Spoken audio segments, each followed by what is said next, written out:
قالت الأعراب آمنا قل لم تؤمنوا ولكن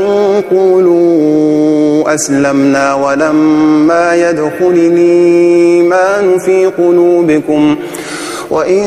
تطيعوا الله ورسوله لا يلتكم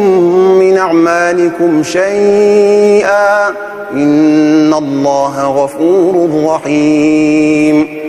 إنما المؤمنون الذين آمنوا بالله ورسوله ثم لم يرتابوا وجاهدوا بأموالهم وأنفسهم في سبيل الله أولئك هم الصادقون. قل تعلمون الله بدينكم والله يعلم ما في السماوات وما في الأرض والله بكل شيء عليم.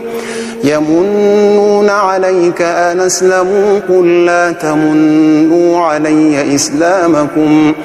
بل الله يمن عليكم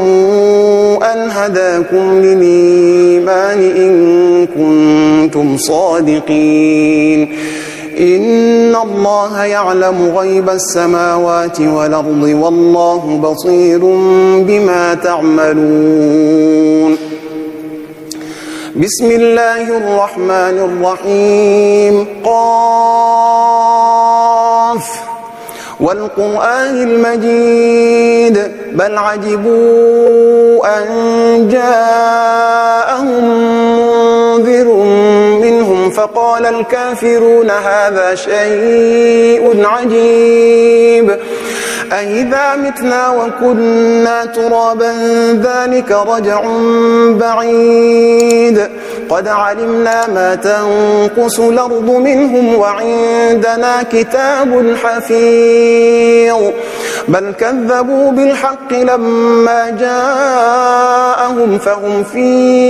أمر مريج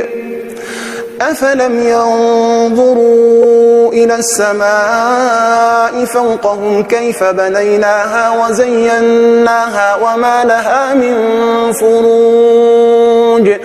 والأرض مددناها وألقينا فيها رواسي وأنبتنا فيها من كل زوج بهيج تبصرة وذكرى لكل عبد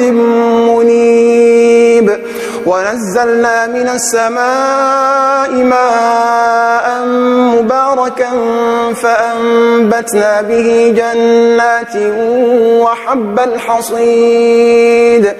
والنخل باسقات لها طلع نضيد رزقا للعباد فأحيينا به بلدة ميتا كذلك الخروج كذبت قبلهم قوم نوح وأصحاب الرس وثمود وعاد وفرعون وإخوان لوط وأصحاب الأيكة وقوم تبع كل كذب الرسل فحق وعيد أفعينا بالخلق الأول بل هم في لبس من خلق جديد ولقد خلقنا الإنسان ونعلم ما توسوس به نفسه